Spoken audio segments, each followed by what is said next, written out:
Hi, and welcome to Immigrant Faith Stories. I'm Mabel Ninan. I'm a Christian writer and speaker and host of this show.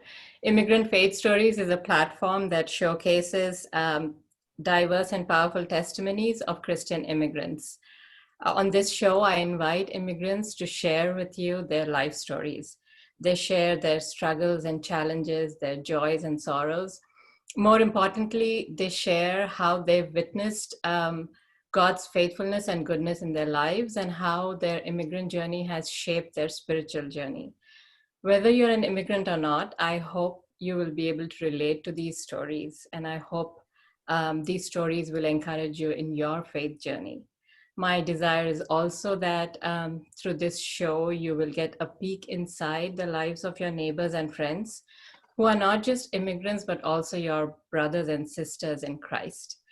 So subscribe to this channel if you want to be the first to know when I upload a new video. Transcript of all the episodes are available on my website, mabelninan.com. So without much delay, let's get started on today's episode. I'm very excited about this interview because I'm interviewing a personal friend, a brother, and someone who's from my city of Hyderabad in India. And I'm also excited about this show because this is the first time we're doing a giveaway. So stay tuned to know more details about the giveaway. So today we have with us Sunil Robert Vuppula. And I just wanted to let you know that I call him Anna, and that's big brother in my language, Telugu. So, and that's how I would be addressing him, as Anna.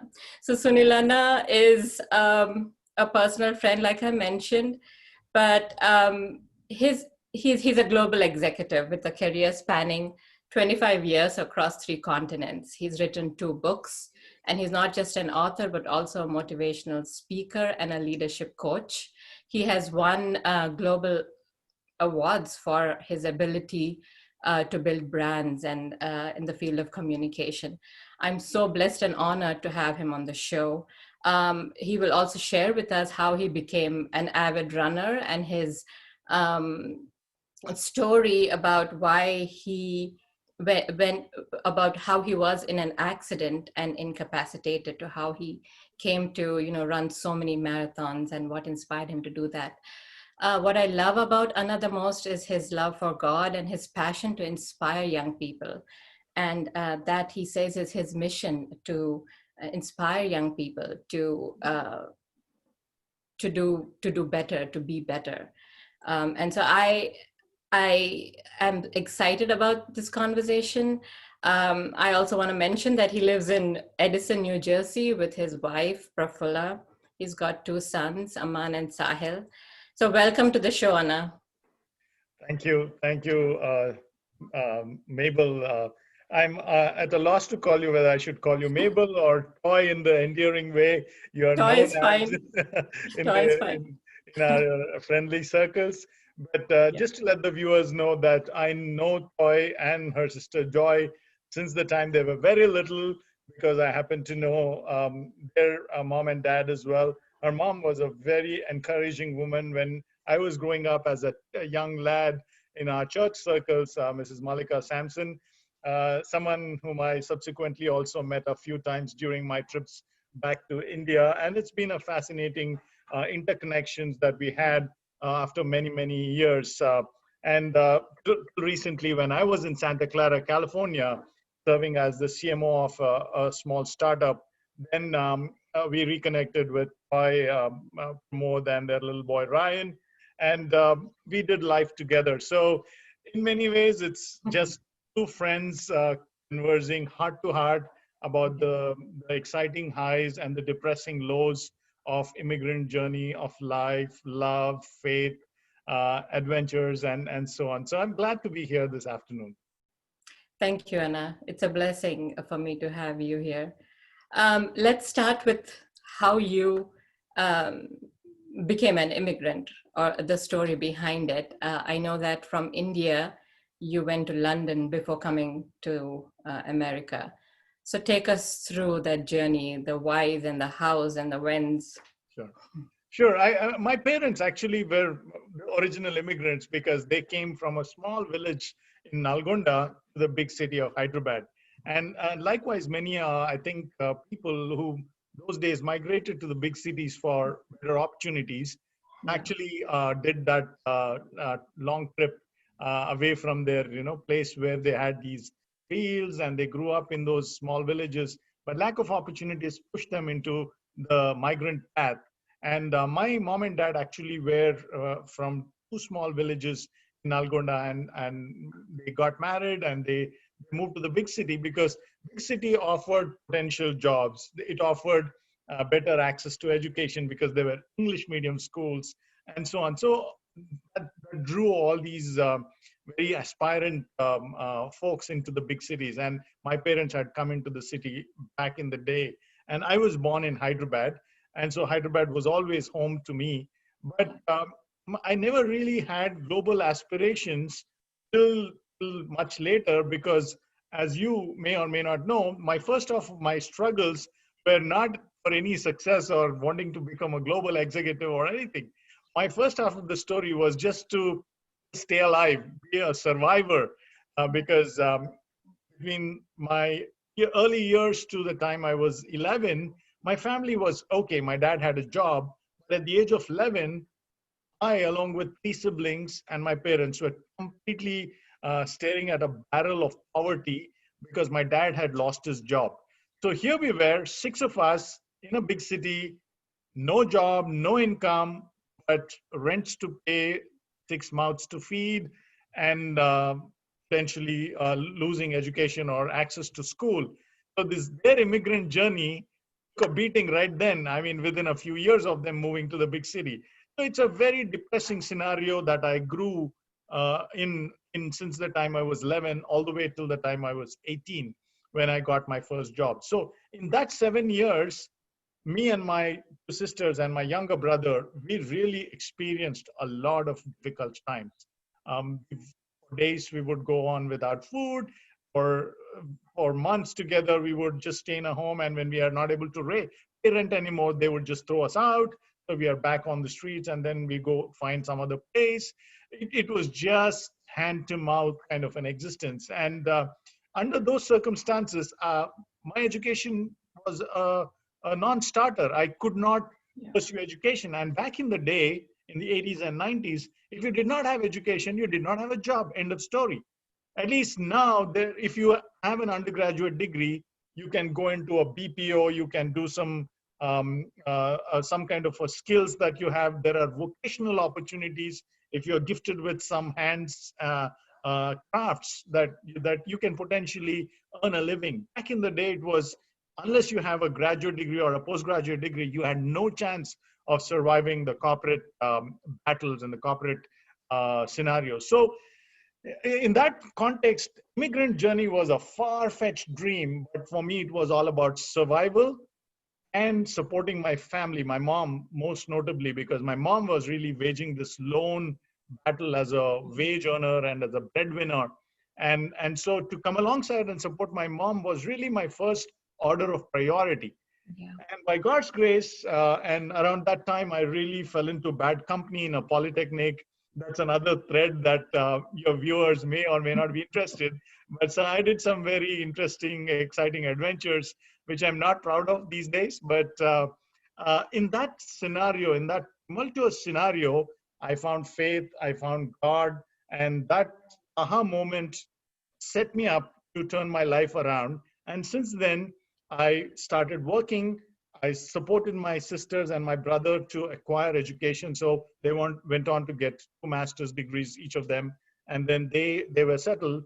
Around that time, I had this hunger to study and somehow retrieve and reclaim my own career or get on the ladder for aspirations. Around that time, I took education and my full-time employment simultaneously with a lot of hard work over 7 years. I acquired a bachelor's degree, an MBA degree, and a two-year program in communications and journalism. In Wow. the journalism, I really excelled because I was able to passionately pursue that subject. Out of the five gold medals at stake, I won four of them. at Wow. the journalism program for academic excellence. So Yeah. here I was completely deprived of education on one hand, and 7 8 years later I was so passionate, or I rebound, and like a recoiled spring I just burst forth into the academics, and I excelled at the university. So then came the aspirations to say, okay, now that I've got the education and now that I've got these desires and skills that I've built over the years, can I take my skills to a global setting? And that's when I thought being known in India is one part, but to succeed at a global stage was going to be my dream. That was when to answer your question, the global dream was born. And I said, look, I want to be well known as a communicator in India, but I really want to compete at the global setting as well. And compete I did as the years unfolded. But that was the birth of my immigrant dream. First to survive at one Yeah. level and make sure my family survives, and then succeed at the global level to an immigrant dream. Thank you, Anna, for sharing that. So how did you end up in London? Tell us about that. And your experience living in London. I know you lived for about 2 years with your family and you had one son at that time. So Right. Right. tell us about that time. Yeah, so I was working with a small startup in India, and we were doing some very interesting work in Mumbai. I was based in Mumbai, and those days, the IT industry was just taking off, and many large corporations were looking to hire non-technical business leaders also to kind of support the business and so on. So many opportunities opened within IT, information technology industry. And so I was fortunate to be at many people talk of coincidence and all that, but my career story is like a wonderful script written by God Himself. You couldn't explain how an almost written off kid or young lad from Hyderabad went on to achieve such almost like storybook like thing Yeah. in subsequently in life. So if I ever come across as immodest, it is just that momentary lapse of reason. I could never claim any credit. I mean, obviously, I worked hard and that human element was there. Yeah. But my story is completely a God story.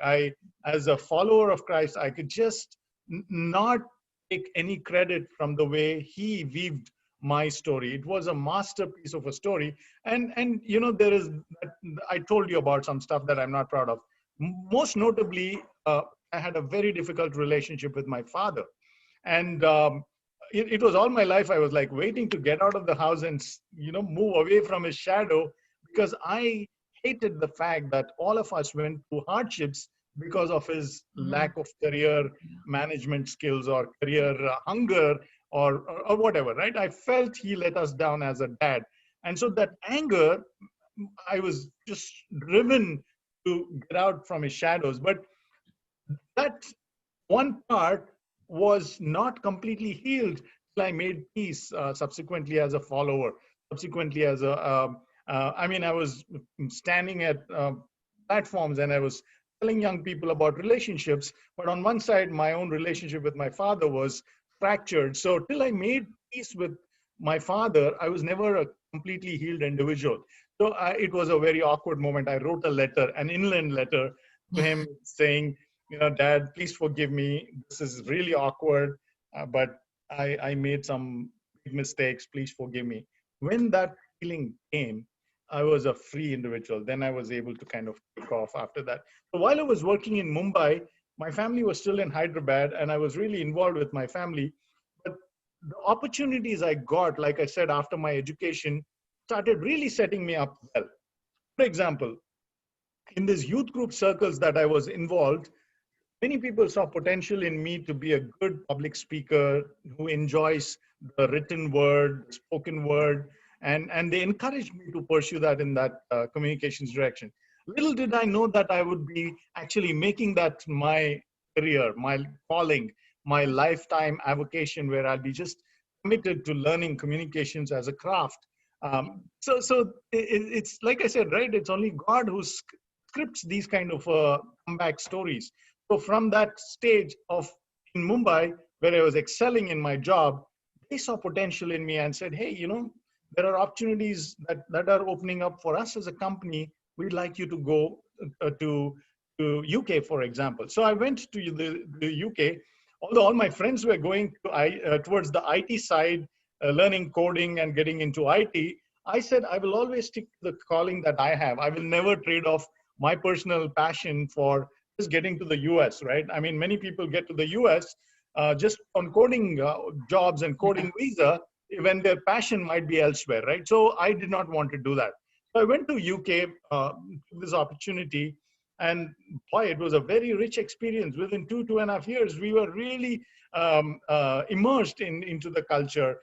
As you would expect, I got involved in a church there called Barking Baptist Church in East near East Ham and Barking, in that area. I started mentoring young people. There was a small group of boys called the Boys Brigade. And I would just take on these kids in arm wrestling and push-up competitions and jumping from these monkey bars. And it was like a very, very involved bunch of boys and boys that we were involved. And Vuppula, my wife, was involved with the kids and the young children's ministry there. My younger son was like literally making friends inside the church. It was a good immigrant experience as far as work, church was concerned. But to me, the real turning point was when my son fell sick, and we felt that the healthcare system, the NHS, did not really support us the way we felt was needed at that time. And to make matters worse, I was traveling around that time, and I battled Aman's sickness single-handedly till I came back into London. So we were really traumatized by that experiment and with that health system. And we said, you know what, the first available opportunity, we are scooting from here. And then as luck would have it, I went through another disappointment. And then when we were really wondering what our next step would be, my company moved me to New York City. So that's how I made it to the US. Wow, what a journey. But tell us, Anna, I mean, when you went to London and you were going through this crisis with Aman, and even your entire stay there, being involved with the church and helping young people, how did your faith grow? How was it strengthened or?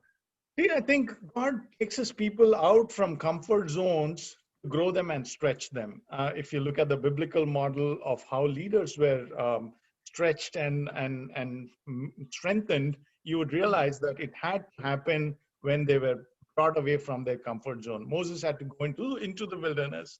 Paul had to go through a wilderness experience. You notice every other leader they have to. And to me, while this immigrant experience is enriching in a financial sense, you are much better off. But every other aspect grows and strengthens. Your emotional apparatus just has to go through a radical realignment to get strengthened.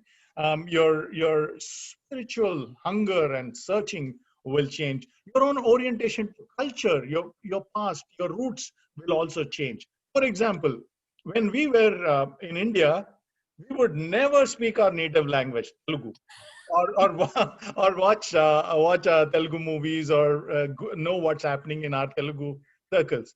The moment you go overseas, there is that yearning to reconnect with your roots, and you watch more, you keep in touch more with your roots, because that you now start seeing that you are a stranger in a strange land, and you're always trying to say, this is me, these are my roots, this is the language I spoke. When I speak in Telugu, many people wonder that you're still able to, speak your native language. And I say, that's my mother tongue. That's the way that defines me. And there are some idioms, there are some cultural phrases that you cannot find a translation equivalent to that. So to answer your question, immigration experience, that journey in UK and these experiences really taught me a lot about what I stand for, what my faith is, why is God real, what are your priorities. For example, I was much younger, and if I were to redo that experience, I chose a teaching assignment in Haggai at a time when my son was unwell.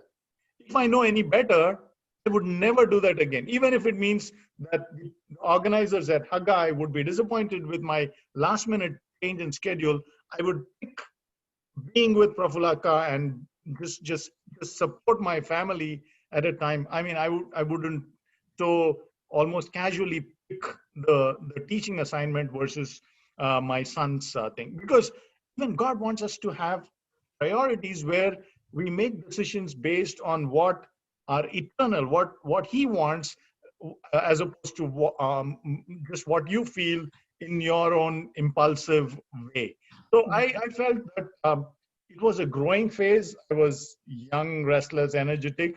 But if I look back, it was those immigrant experiences that taught me that if ever it comes down to family versus, I mean, of course, recently I was in California, so I'm not exactly preaching what I'm. But there are times when you have to make those joint choices as a couple, as a family, as to what is right for the short term, near term, even if it means that there is a lot of discomfort involved. So I grew as an individual. I was involved in every of these cities that I was involved, only because I didn't want to be ever thinking that, okay, now I've arrived in my life, now it's for me to sit back and enjoy the ride. Rather, Lord, you brought me here for a purpose. Till that purpose is accomplished, I'll stay rooted. I'll keep on serving. I'll keep on doing what is needed. As you would notice, once you become an immigrant, no, time becomes a premium for us because Mhm. we don't have the kind of support systems that we have in India. Our time ends up being used for manual chores, janitorial work around the house. You know, things don't happen unless you hire and you spend an awful lot of money.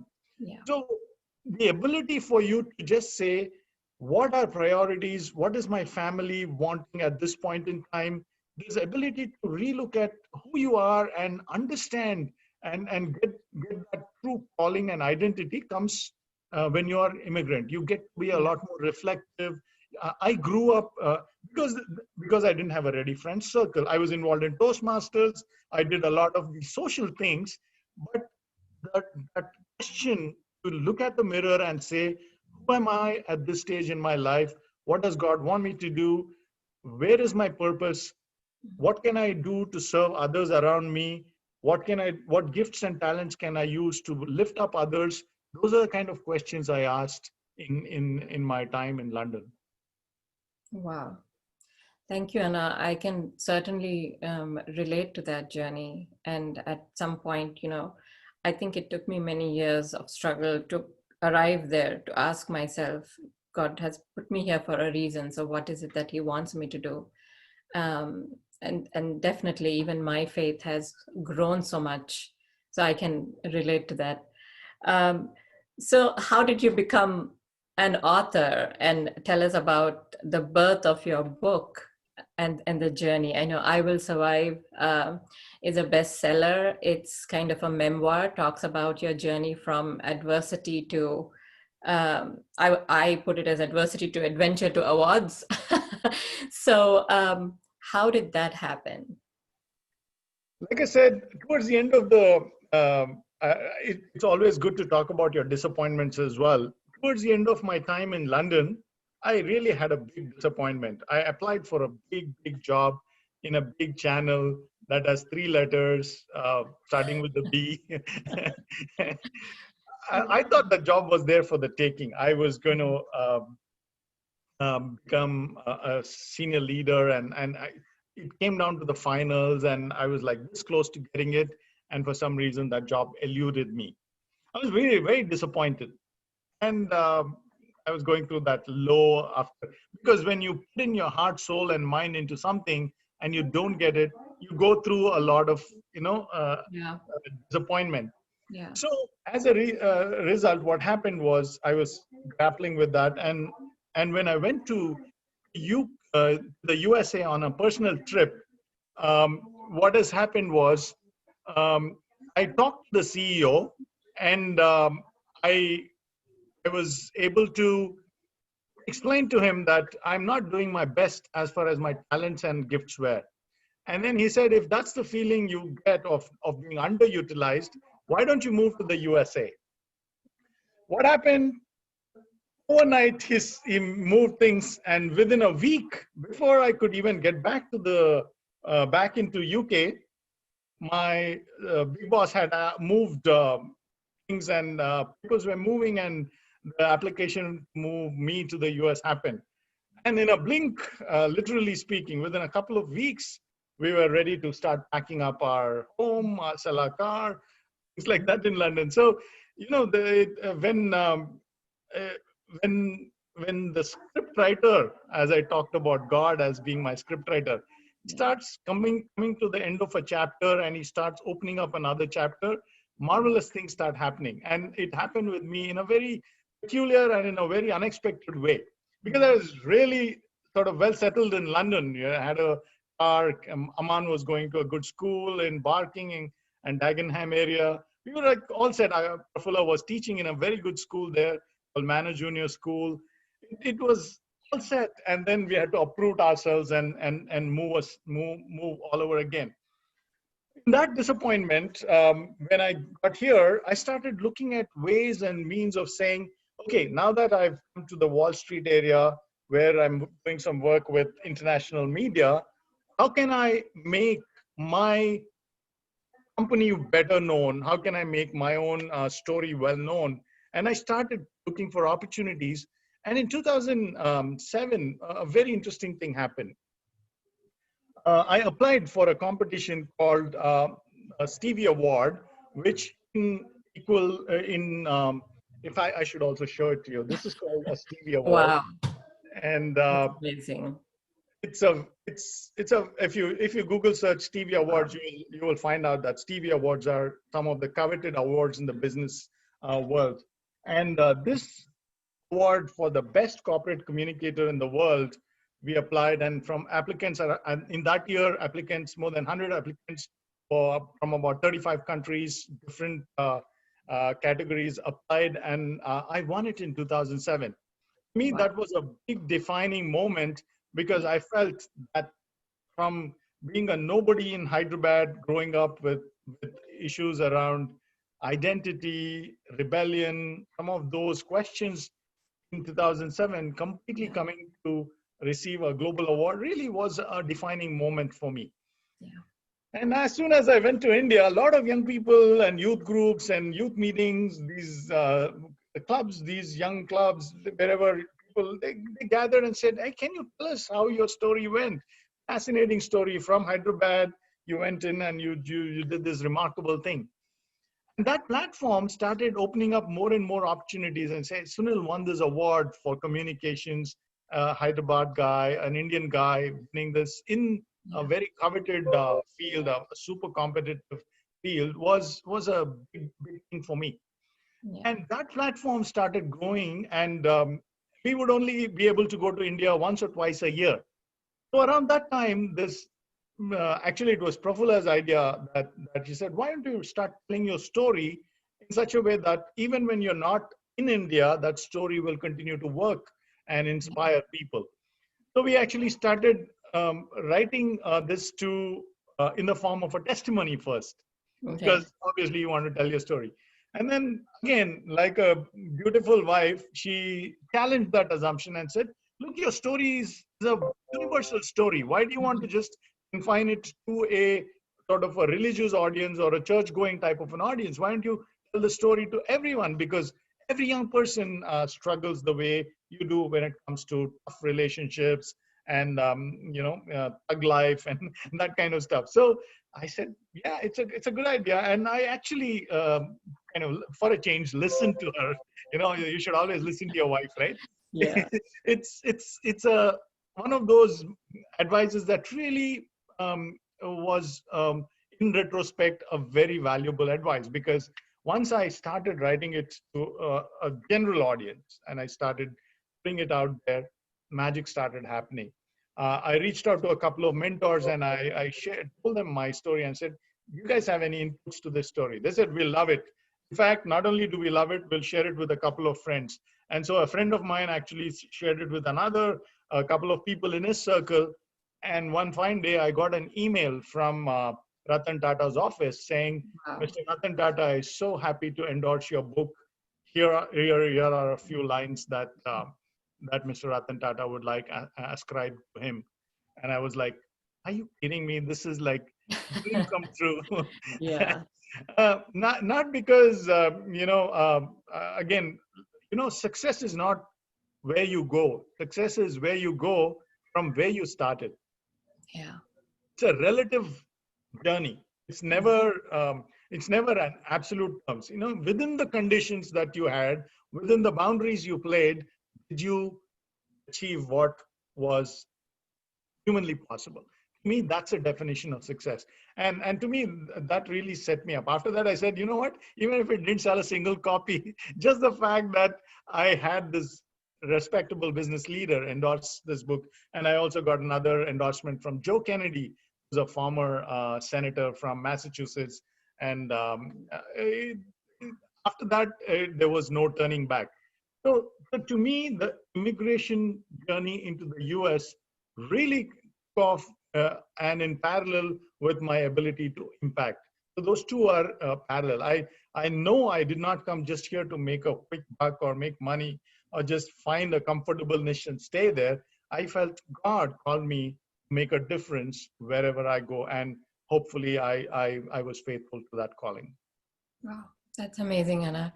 So I just wanted to let the anyone who's watching this show know that. So that's the giveaway we are doing.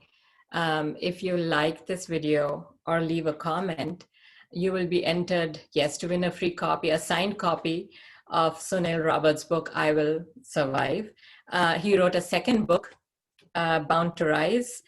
And so, yes, so we will have we will pick two winners randomly from the list, and you will get Bound to Rise or I Will Survive. So thank you for sharing that journey, Anna. That's so powerful and so inspiring. So another inspiring thing about you is how you became a marathon fan, a runner, an avid runner. And I know that it took an accident for you to, again, from nothing, you went to becoming a runner. So how did that happen? I heard you were in an accident, and Yeah. what was the This happened diagnosis? while I was still in India. I was actually traveling at high speeds on a busy highway, and the next thing I knew, I was involved in an accident, and I landed up in the hospital. And before I fully became conscious, I discovered that there was a big operation, and a 7-inch bone was removed from my right knee. And the Oh, prognosis was not at all looking good. The doctor said, you know what, a major load bearing capability in your right knee is gone. So you'll probably have to walk with a walker or have a limp for the rest of your life. Because at that time I was about 85, 90 kilos already.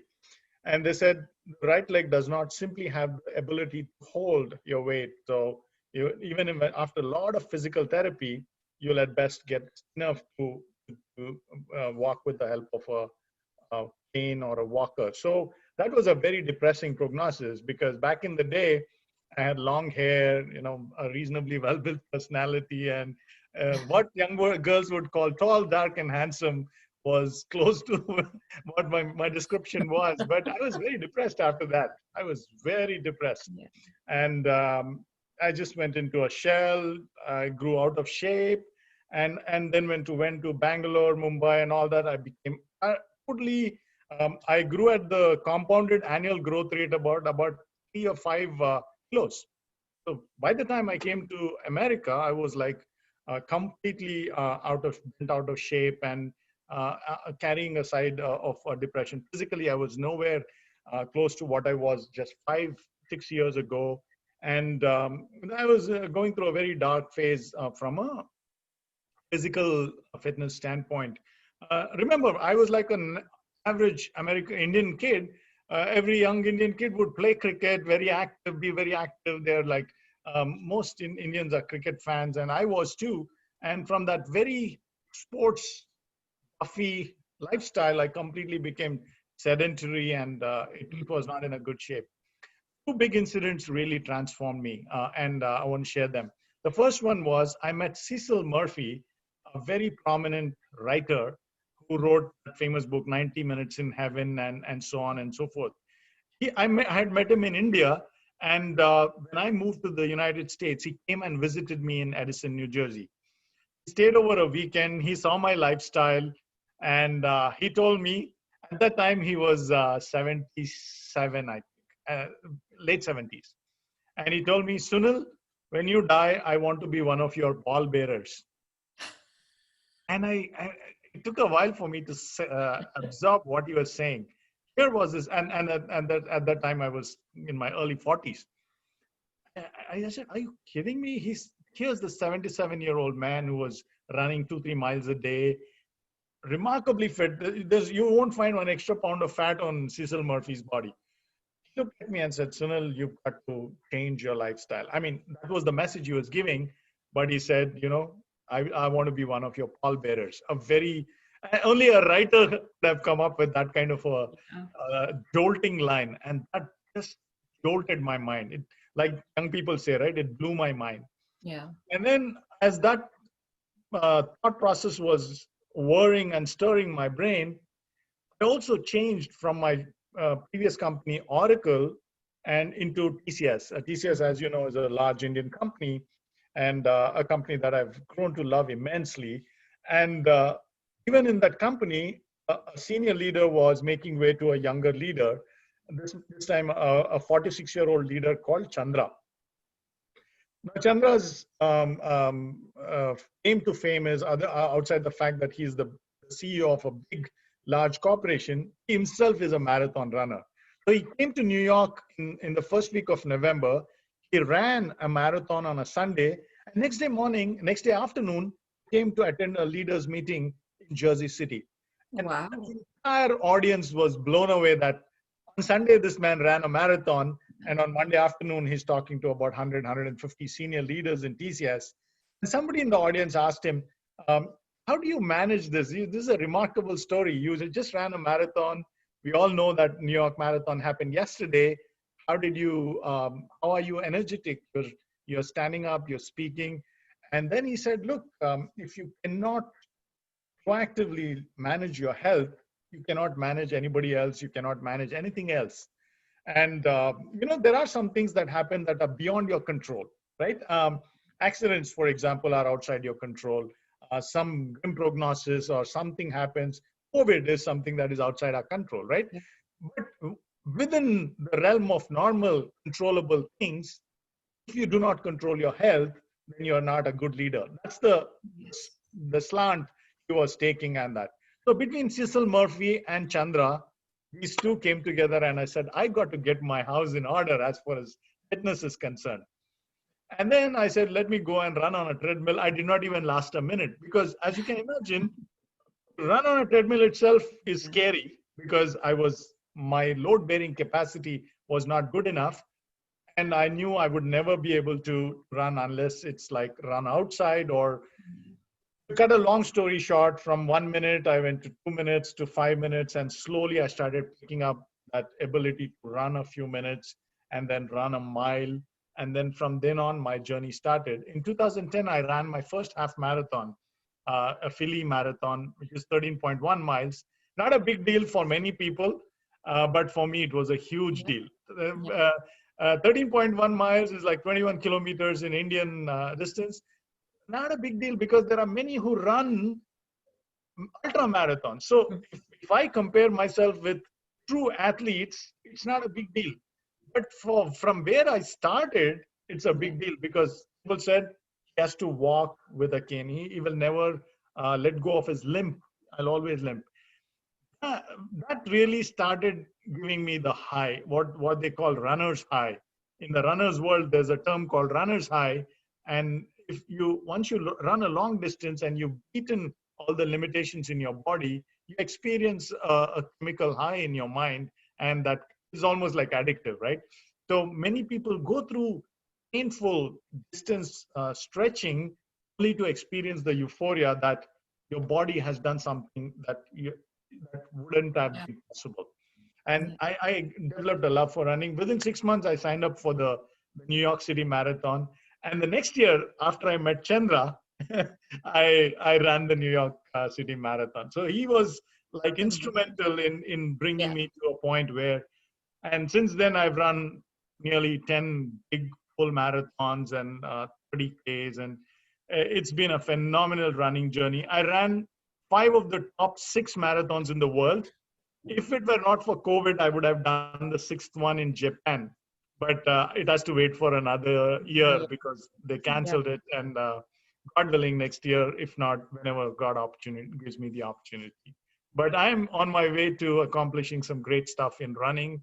Many people were inspired. See, in my view, I do this not just to inspire myself, but you never know who gets inspired. I'll give you an example. In one of my teaching sessions inside TCS, one girl who had just come off of pregnancy was going through a lot of post-pregnancy blues, and she was having all these issues with all the weight that you gain, women gain at pregnancy. And Yeah. when I shared my marathon story, within 90 days she took a regime and she ran a half marathon. Oh, wow. I mean, Wow. when you tell your story, you're not bragging. You're Yeah. telling them to say, if I could do it, you can do it You too. can do it And then too. that kind of Yeah. sparks a genuine desire, and they do it. Fulaka, my wife, for example, struggles with sciatica and some of those knee-related arthritic pains and stuff. In 2017, she ran the Brooklyn Half Marathon with me. Wow. I trained her. We trained with her. She's Yeah. like this, go-getter attitude, and she overcame that. And when we finished, she started crying with both Uh-huh. pain and joy, but mostly joy. Yeah. So, and my young teenage son at that time, Aman was 16. He ran Brooklyn Marathon twice. He may not love marathons like I do, but at least he now knows the joy of running, the joy of finishing a race. Definitely. And I can't wait to teach this to Sahil, my younger one, as in when he is ready. And after that, it's up to them, right? I mean, and my Yeah. job is just to Yeah. inspire them and set them up.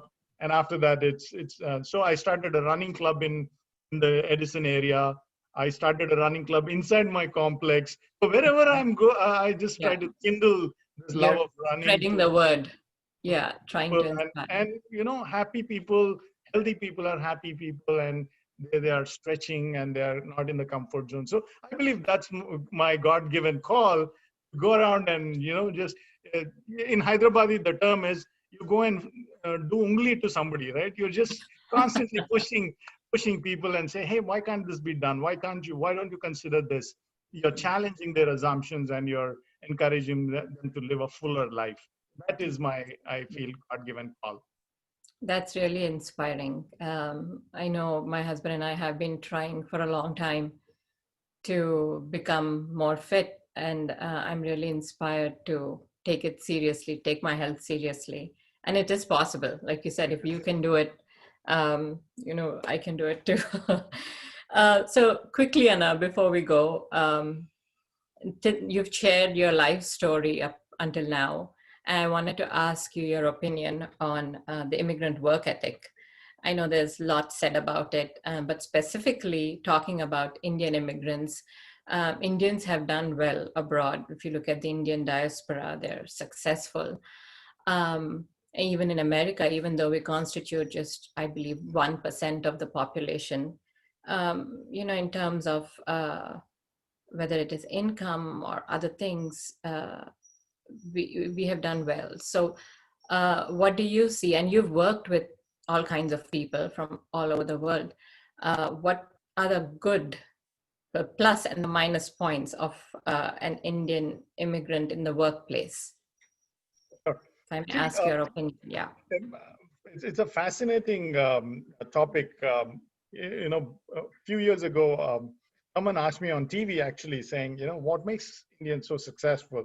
Why are all the 7-Elevens and the Dunkin' Donuts and the motels owned by Indians? And what sets Indians apart? And my response was pretty much the same. Even God made humans and we all distributed to everyone was gifted with some kind of a skill set which, when leveraged and when exploited, benefits all of mankind. You look at the Russians, they are, you'll probably pick them for music and chess, for example, right? You look at the Chinese, you see that they're excellent in the area of gymnastics and some of these sports and music and so on, right? You look at African Americans, you see NBA is dominated by them, right? Music, for example, you look at the music of the Grammy and the music industry. African Americans also dominate there. So every race brings to humankind a certain set of gifts and talents that only they are unsurpassable in that sense. And Indians are, with their numerical and literary aptitudes, bring in a certain level of excellence to the global marketplace. Some of the top technical leaders, engineering leaders of large corporations are Indian. Banking is dominated by Indian leaders because, again, financials, numbers, that kind of an aptitude. And even academia these days is really, there's a lot of Indians going into academia as well because, again, love for ideas, love for literature, love for. So in my larger scheme of things, almost everyone brings a certain set of capabilities. But Indians generally, because we come from opportunity scarce societies, we tend to be a lot more competitive and a lot more hungry for success than compared to opportunity abundant societies, right? So because you're competing for larger share of a small pie, everybody's driven back in India. You know how many thousands and lakhs of people take the MSET, for example, or the medical engineering and medical test, or the IIT competitive exam. I mean, it's so much more difficult to get into IIT than to get into, let's say, the Ivy League schools here. So that's the level of competitiveness that drives Indians.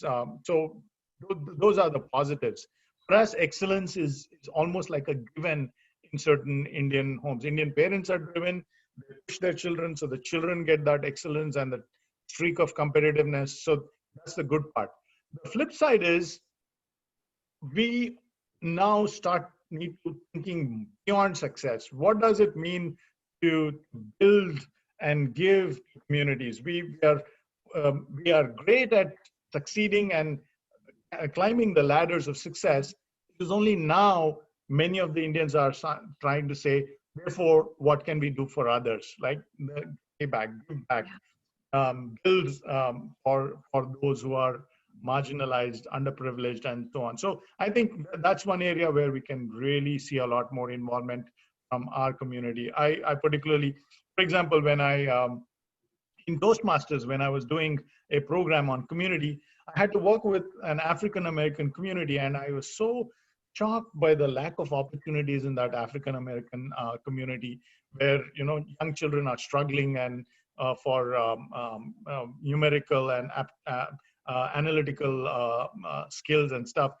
Just imagine people like me, people like you can go along these communities and lift these communities and share what we have.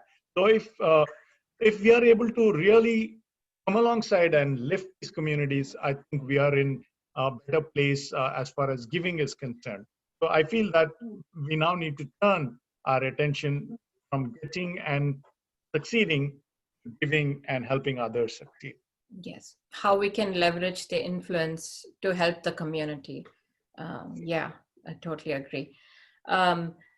Again, Anna's books, you will get a signed copy of the book as long as you're living in the US and you have, I'm sorry, we are not able to ship abroad, but if you're living in the US and you like this video, or if you leave a comment, you might win a free copy, a signed copy of his, either of his books, I Will Survive or Bound to Rise. And click subscribe so you will know when a new video is uploaded.